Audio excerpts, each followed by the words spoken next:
नमस्कार दोस्तों, ocean network में आपका स्वागत है। मैं हूं ओमकार चौधरी। एक साथ 3 लोगों के पेट में एक ही जैसा दर्द उठे और कारण भी एक ही हो, तो सिचुएशन बड़ी हास्यास्पद सी हो जाती है। और यही तो हम देख रहे हैं।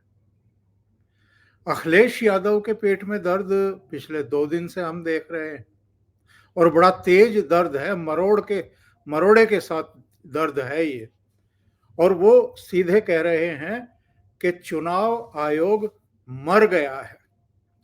उन्होंने कहा है कि हम चुनाव आयोग को कफन देना चाहते हैं, सफेद कपड़ा देना चाहते हैं। ऐसा क्या हो गया है कि आप कह रहे हैं कि चुनाव आयोग मर गया है? ऐसा कौन सा पहाड़ टूट पड़ा है? कल भी मैंने एक प्रोग्राम किया था और उसमें सवाल उठाया था कि जब लोकसभा चुनाव में 37 सीटें मिल गई थी आपको, तब तो चुनाव आयोग की मौत नहीं हुई थी। अभी ये अयोध्या की मिल्कीपुर सीट से जो खबरें आ रही हैं और मतगणना से पहले ही इन्होंने चुनाव आयोग को मरा हुआ घोषित कर दिया। उनको सफेद कपड़ा यानी कफन देने के लिए जाने की तैयारी कर रहे हैं। तो मिल्कीपुर को इतना नाक का सवाल बनाए हुए हैं, इतना पेट में मरोड़ उठ रहा है कि आप चुनाव आयोग को कहेंगे कि चुनाव आयोग मर गया है। और केवल इसलिए कि साहब हमने बहुत शिकायतें की। 5 तारीख को जब मतदान हो रहा था और चुनाव आयोग ने एक भी शिकायत पर कोई एक्शन नहीं लिया, तो आप चाहे 200, 500, 1000 शिकायतें कर लो। जो उनके यानी चुनाव आयोग के लोग वहां पर हैं, जो मतदान की प्रक्रिया को संपन्न करवा रहे हैं, चुनाव आयोग उनकी रिपोर्ट से आप आपकी शिकायतों का मिलान करेगा कि नहीं करेगा, क्रॉस चेक करेगा कि नहीं करेगा, या आपने जो कह दिया, आपके कार्यकर्ताओं ने जो कह दिया, वही पत्थर की लकीर है। लेकिन अखिलेश यादव को परेशानी ये है, उनको लग रहा है कि अभी नवंबर में जो 9 विधानसभा सीटों के चुनाव हुए थे, उसमें 7 पर उनको करारी हार का सामना करना पड़ा। केवल करहल और कानपुर की शीशामऊ जीत पाए। और अब अगर मिल्कीपुर भी हार गए, जहां से 2022 में यही अवधेश प्रसाद जीते थे, जो बाद में फैजाबाद लोकसभा कॉन्स्टिट्यूंसी से जीत गए और जिनको ये अयोध्या का राजा बता रहे थे, नरेश बता रहे थे। बहरहाल ये तो हुआ अखिलेश यादव के पेट का दर्द, मरोड़ के साथ उठ रहा है और बड़ा तेज है। दूसरे सज्जन जिनके पेट में दर्द उठ रहा है, वो हैं अरविंद केजरीवाल। जैसे ही उनको लगा कि सारे एग्जिट पोल 2 को छोड़ करके एक ही दिशा में जा रहे हैं और भारतीय जनता पार्टी को ही जीता हुआ बता रहे हैं या उसकी ही जीत सुनिश्चित है, ऐसे संकेत दे रहे हैं, तब से इनके पेट में भी बहुत बड़ा दर्द उठ रहा है और रह रह करके उठ रहा है। और अभी से पेशबंदी शुरू कर दी है। कभी कुछ कहते हैं, कभी कुछ कहते हैं। मतदान से पहले भी इन्होंने पेशबंदी शुरू कर दी थी। कौन सी?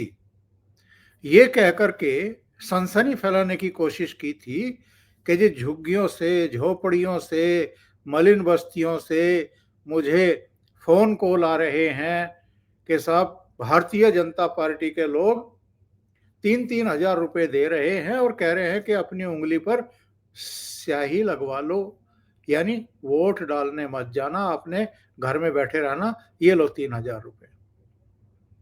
और एक वो शराबी था कोई मुस्लिम, फिरोज नाम था शायद उसका, उससे हल्ला मचवा करके पुलिस को कॉल करवा के कंट्रोल रूम से, वहां से पुलिस भी बुला ली। उसने जांच पड़ताल की, पूछताछ की, तो उसने कहा जी मैंने तो आज शाम को ही चढ़ा ली थी 6:30 बजे के आसपास, और उसके बाद मुझे तो पता नहीं कि कॉल किसने की है कंट्रोल रूम को, और मेरी उंगली पर तो कोई निशान नहीं है, मुझे तो कोई स्याही लगा करके नहीं गया है। तो अरविंद केजरीवाल का वो जो पाखंड था, वो जो झूठ था, वो भी झूठ ही साबित हो गया। अब नया शिगुफा लेकर के आए। कल एक ट्वीट किया इन्होंने कि साहब 15-15 करोड़ रुपया भारतीय जनता पार्टी हमारे विधायकों को ऑफर कर रही है। अब विधायक तो अभी चुने भी नहीं गए, रिजल्ट अभी आए नहीं, अभी तो वो सारे प्रत्याशी हैं जितने इन्होंने खड़े किए थे। तो अभी से इन्होंने उनको विधायक बताना शुरू कर दिया, और जो जीता नहीं है उसको कोई पॉलिटिकल पार्टी लोभ लालच क्यों देगी? दूसरे, कोई एग्जिट पोल ये नहीं बता रहा है कि भारतीय जनता पार्टी को पूर्ण बहुमत नहीं मिल रहा है। सब बता रहे हैं कि नहीं, भारतीय जनता पार्टी को पूर्ण बहुमत मिलने जा रहा है, अरविंद केजरीवाल की आम आदमी पार्टी बुरी तरह हारने जा रही है। तो अगर सारे एग्जिट पोल एक ही दिशा में बता रहे हैं और ये कह रहे हैं कि भारतीय जनता पार्टी को पूर्ण बहुमत मिलेगा, 50 से भी ऊपर सीटें मिल सकती हैं, तो बीजेपी को तुम्हारे संभावित एमएलए को फोन कॉल करने की जरूरत क्या है साहब? कुछ कमी बेसी रहती या कोई उनको आशंका होती तो भी आप अगर ये आरोप लगा रहे हैं तो कोई आप पर यकीन कर लेता। लेकिन केवल ये कह करके कि जी वो तो देश भर में ऐसा ही करते हैं, खरीद फरोख्त के बल पर ही सरकार बनाते हैं, तो ये भूल जाते हैं कि अभी हरियाणा में एब्सोल्यूट मेजोरिटी मिली है और महाराष्ट्र में भी 232 235 सीटें भारतीय जनता पार्टी के गठबंधन को मिली हैं। तो कहीं खरीद फरोख्त करने की जरूरत नहीं पड़ी, किसी को फोन कॉल करने की जरूरत नहीं पड़ी। अच्छा, एसीबी की टीम उपराज्यपाल के आदेश पर घर पहुंची तो घर के दरवाजे बंद करके बैठ गए। एसीबी की टीम पूछ रही है, अरे भाई हमको बताओ वो कौन से 16 लोग हैं आपके जिनको आप एमएलए बता रहे हैं और जिनको लोभ लालच दिया गया है, उनके नाम तो बताओ। नाम नहीं बता रहे, पूछताछ में सहयोग नहीं कर रहे, अफवाहें फैला लो, झूठ बुलवा लो, एक परसेप्शन क्रिएट करवा लो, बदनाम करवा लो दूसरों को।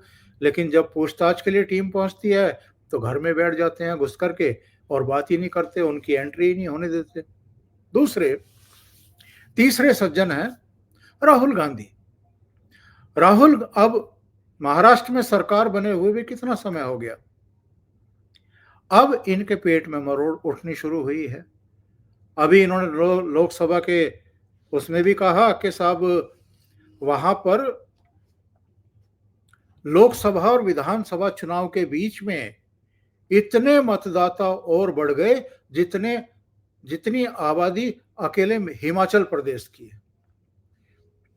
अब मतदाता सूची में नए लोगों के नाम शामिल करना या मतदाता सूची से किसी के नाम हटाना, इसकी एक प्रक्रिया है। उस प्रक्रिया के तहत ही सारे कामकाज होते हैं, सारे फैसले होते हैं। अगर आपके पास कोई ऐसी सूचना है कि गलत लोगों के नाम जोड़े गए मतदाता सूची में लोकसभा और विधानसभा चुनाव के बीच में, तो भैया कोर्ट है, कचहरी है, आप जाओ, आप चुनाव आयोग जाओ। चुनाव आयोग ना सुने तो आप कोर्ट कचहरी चले जाओ, सुप्रीम कोर्ट चले जाओ। सुप्रीम कोर्ट में तो वकीलों की फौज खड़ी रहती है, कांग्रेस पार्टी और आम आदमी पार्टी की, तो किसने रोका है? जाइए। लेकिन वहां नहीं जाएंगे, ये प्रेस कॉन्फ्रेंस करेंगे, ये एक पेशबंदी करेंगे, ये परसेप्शन क्रिएट करेंगे कि जैसे चुनाव आयोग भारतीय जनता पार्टी के ही इशारे पर काम कर रहा है। हर जगह भारतीय जनता पार्टी को इसीलिए जीत मिल रही है कि चुनाव आयोग बस उनकी सुन रहा है और जैसे वो चाह रहे हैं वैसे मतदान करवा रहा है। तो चुनाव आयोग के हाथ में क्या किसी को हरवाना या किसी को जिताना है? और फिर अगर ऐसा ही है तो भारतीय जनता पार्टी को फिर तो तेलंगाना में भी जीत जाना चाहिए था, हिमाचल में भी और कर्नाटक में भी। वो 3 राज्य कांग्रेस को प्लेट में सजा करके गरम गरम हलवे की तरह इनकी शान में प्रस्तुत करने की क्या जरूरत थी? वहां भी अपनी सरकार बना लेती। या कांग्रेस पार्टी की 99 सीटें इस बार क्यों आने देती? या राहुल गांधी और प्रियंका वाड्रा को क्यों जीतने देती? अगर चुनाव आयोग ही सब कुछ मैनेज कर रहा होता या ईवीएम से ही सब कुछ हैक करके चुनाव परिणाम तय करने किए जाते, तो ये दोनों भाई बहन क्यों जीतते भाई? या कांग्रेस की 99 सीट क्यों आती? समाजवादी पार्टी की 37 सीट क्यों आती? और नरेंद्र मोदी 240 पर क्यों टिक करके रह जाते? इस बार भी वो अपना भारतीय जनता पार्टी का पूर्ण बहुमत ले आते, 272 से ज्यादा सीटें लेकर के अपनी सरकार बनाते। क्या जरूरत थी उन्हें ये सब करने की? लेकिन कुछ भी कहना है और एक परसेप्शन क्रिएट करना। अच्छा, ऐसा हो क्यों रहा है? ये भी तो सोचने वाली बात है कि ऐसा ये कर क्यों रहे हैं? ऐसा इसलिए कर रहे हैं ताकि इनकी पार्टी के नेता और कार्यकर्ता इनकी काबिलियत को लेकर के, इनके नेतृत्व को लेकर के सवाल खड़े करना शुरू ना कर दें। राहुल गांधी को लग रहा है कि हरियाणा हारे, महाराष्ट्र हारे, झारखंड में भी केवल 16 सीटें, जम्मू कश्मीर में तो 90 के सदन में केवल 6 सीटें, और अब दिल्ली में भी इनका खाता नहीं खुलने वाला। तो सबसे ज्यादा किसके पेट में मरोड़ उठेगी, दर्द उठेगा? तो वो शख्स है राहुल गांधी। उनको लग रहा है कि महाराष्ट्र का रोवा राट करो महाराष्ट्र को लेकर के, और निशाना साधो इस बात पे कि साहब महाराष्ट्र में तो बेईमानी हो गई, बेईमानी करके सरकार बना ली। तो भैया दिल्ली का जवाब दो ना, यूपी का जवाब दो ना, पश्चिम बंगाल का जवाब दो ना। जम्मू कश्मीर को आपको 90 में से 6 सीटें ही क्यों मिल रही हैं? झारखंड में भी आपको केवल 16 सीटें क्यों मिल रही हैं? इनके जवाब दो ना। आपका इतना ही कुशल नेतृत्व होता तो भारतीय जनता पार्टी धड़ाधड़ सरकारें बनाती जा रही है और लोगों का विश्वास अर्जित करती जा रही है। तो आप क्यों नहीं कर पा रहे ऐसा? इसका जवाब नहीं देंगे। आए बाएं साएं, अप्पा जप्पा डप्पा वो गाते रहेंगे, और केवल इसलिए कि अखिलेश यादव जो आबो हवा बना रहे थे 37 सीटें जीत करके, कि जैसे 2027 में अब बस लखनऊ इनके काबू में आ जाएगा और योगी आदित्यनाथ की सत्ता चली जाएगी, तो वो सारा जितना ये परसेप्शन बना रहे थे वो तो धूल धूसरित हो गया। 37 सीटें जीत लिया आपने, एक बार कर लिया जो काम करना था, हो गया। कभी कभी हो जाता है। लेकिन अब विधानसभा चुनाव में क्या हो रहा है? और केवल उत्तर प्रदेश की बात नहीं है कि भारतीय जनता पार्टी फिर से विनिंग ट्रैक पे आ गई है, वो तो हर जगह यही कर रही है। वो हरियाणा में सरकार बना ली, महाराष्ट्र में सरकार बना ली, जम्मू कश्मीर में उसकी सीटें बढ़ गई, झारखंड में बढ़ गई, अब दिल्ली में वो सरकार बनाने जा रही है।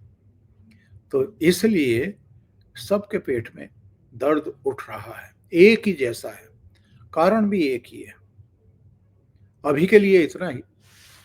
बहुत बहुत धन्यवाद। अगर आपको ये चैनल और इसके कंटेंट पसंद आ रहे हैं तो लाइक करें, कमेंट करें, वीडियो को शेयर भी करें। अभी तक अगर आपने ये चैनल सब्सक्राइब नहीं किया है तो सब्सक्राइब कर लें, और साथ में लगे बेल आइकॉन को दबाना ना भूलें, ताकि आगे आने वाले वीडियो और उनके नोटिफिकेशन आप तक पहुंचते रहें। बहुत बहुत धन्यवाद। नमस्कार।